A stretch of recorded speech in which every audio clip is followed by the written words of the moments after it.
In this question, we have to calculate the acceleration and the graph of velocity versus displacement is given.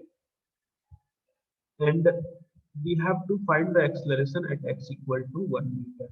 We know the relation for acceleration with the help of velocity and displacement. It is v dv by dx. dv by dx is nothing but the slope of vx curve, velocity displacement curve. So this slope of this line will be perpendicular is 10 in base is 2. So the slope we are getting is 5. And at x equal to 1 meter, if you see the velocity in the graph at x equal to 1 meter, it is 5 meter per second. So putting the value of v and dv by dx here, 5 into 5, we have calculated the acceleration of the particle which is following such velocity and displacement graph. And then we have seen one very important concept that if a projectile is projected at angle theta and another projectile is projected at angle 90 minus theta, provided both the projectile having same speed will cover equal horizontal range. We have proved it. And we have noted it down here. The horizontal range will be same for complementary angles, that is theta and 90 minus theta of projection, provided the initial velocity is same. And now we have seen one question. This question is asked 3 times in IIT. Okay, the option were different, but the concept was same on the complementary angle of projection. That is, they write two particles thrown with equal speed but at different angle of projection covers equal horizontal range. It means we can understand that the angle which is followed are complementary to each other. We have to find the product of time of flight in terms of the horizontal range. So as we know, the range will be same, r1 equals to r2 equals to r. If the horizontal range and initial velocity is same, then the particles are thrown at theta and 90 minus theta. In that case, the time of flight t1 can be written as 2u sine theta by g, and t2 can be written as 2u sine 90 minus theta by g. Here the sine 90 minus theta can be written as cos theta. So if you write the product of these two time of flight t1 into t2, then it will be 2u sine theta by g into 2u cos theta by g. So if you write it here again, 2 by g into u square 2 sine theta cos theta by g, and this is nothing but the sine 2 theta as you guys have said in the last class. So t1 into t2 equals to 2 by g into u square sine 2 theta by g. So here the product of time of flight we have calculated equals to 2r by g. And for the same question, the concept was written like, which one of the following, which one of the following is the is is proportional to, which one of the following is to the product of proportional to the product of time of flight, product of time of flight. And here the options are given are option B r square, option C 1 by r. Similarly, these options will be made here. So we have to remember that the product of time of flight t1 into t2 is equals to 2r by g in case of complementary angle of projection. It means the product is directly proportional to the horizontal range of the projectile. So t1 into t2 is proportional to r, which is nothing but the option A. So this question, the method. So in this question, we have to calculate the distance covered and displacement. So distance is nothing but the path length. So if we add all these 3 plus 4 plus 5 plus 6 plus 7 plus 8 plus 9 plus 10, it will be equal to 52 meter. And for displacement, we have to see the shortest path between initial to final point, which is nothing but the hypotenuse of this red colored triangle. So the displacement will become equals to 4 unit. And I assume that the particle starting from point A move to point B and then to point C. So if A to B is x, then B to C it is 3x. So this x is 1/4 of the total distance. So in this path, the particle having speed 30 meter per second, and for B to C, the particle having speed 10 meter per second. So here the time taken in this duration will be time equals to distance upon speed, and here the t2 time for path B to C, it will be equals to 3x by 10. And we have to find the average speed. For average speed, we know the definition, that is total distance covered upon time taken. You may ask me that why did not I use here the 2 v1 v2 by v1 plus v2. तो उस फॉर्मूले के लिए अगर आपको याद हो ये डिस्टेंस सेम होता तब हम यूज करते हैं 2v1 v2 upon v1 plus v2। यहाँ पर हमें प्रॉपर सॉल्व करना पड़ेगा। तो 4x divided by x by 30 plus 3x divided by 10।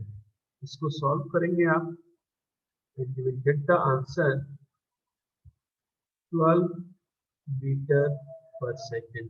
So I got 3 correct answer from Mansukh, Neha and Preeti. This is also of twice v1 v2 upon v1 plus ये case ये नहीं है।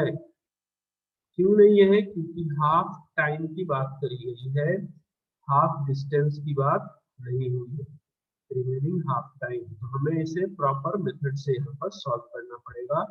Average speed is nothing but the total distance covered divided by the time taken by the particle. So in this question you can see the answer is equals to 15. The question is the speed of particle changes from 10 meter per second to 30 meter per second due to uniform acceleration. We have to find the speed of particle at the midpoint of the journey.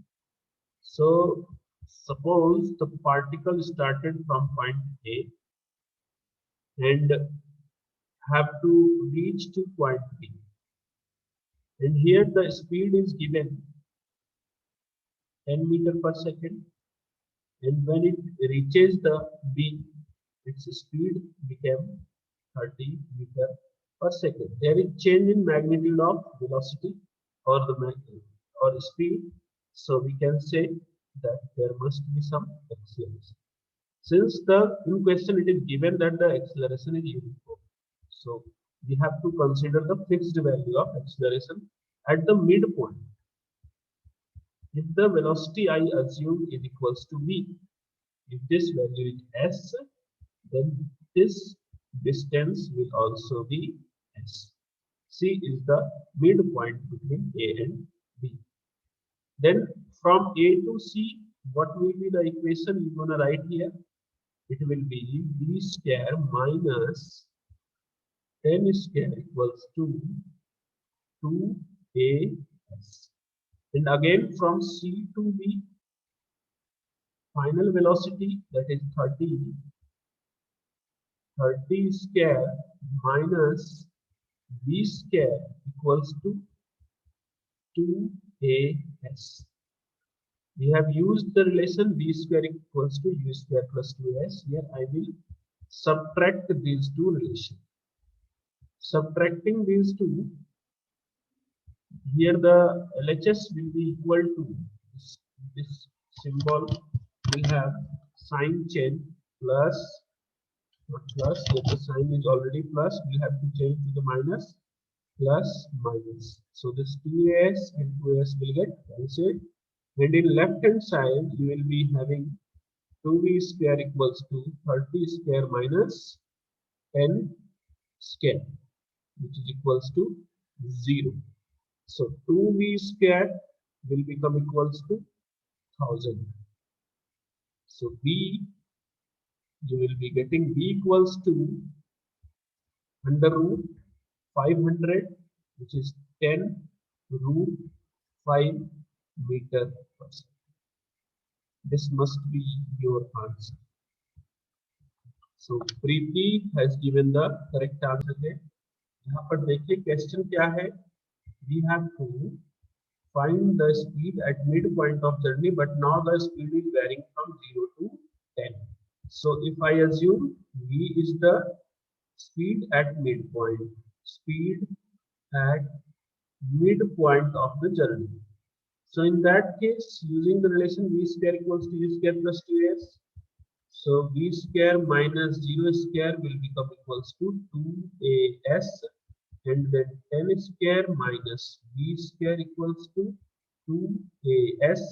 Subtracting these two relation, you will be getting 2v square minus 100 equals to 0.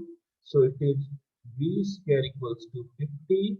So v will be equals to 5 under root 2 meter per second. So you can check your answer. Preeti, Neha, and both of you have given the correct answer, as well the Mansukh. Now let's come to the another problem here. The question is, I will write the question. The question says that a particle is covering 80 meter distance in its last 2 seconds of the journey. So we have to find the height from which it is dropped. Suppose this is the height h from a particle is just dropped. It means given initial velocity u equals to 0. And suppose the particle reaches the ground in time t. This is the time t. So at t minus 2, just 2 seconds, last 2 seconds at t minus 2, the particle is at height 80 meter from the ground. This is given in the question. So we have to write what? H equals to half gt square, and h minus 80 equals to half g t minus 2 square. So these two equations, which is very easy to solve here. If you want to solve, then I will be solving it here. Let's see, this is half g t square plus, or you can write it here. If you solve, putting the value of g, it will be 5 t square plus 20, and then minus 20. So this first minus second, you will get the time at which the particle is reaching the ground. First minus second, you will be getting t equals to 5 seconds. Very easy to calculate. And then for h, you can use the relation number 1, half g t square. So the answer will be 125 meter. This is the answer of this particular question. So you can ask me if you have. In this question, it is given that the particle is thrown from a height 35 meter of a building with initial speed 30 meter per second in the upward direction. Then what is the time of flight when it reaches to the ground? We have done such questions, so I expect कि आप लोग सभी इसको solve करेंगे. And I hint you that you should use the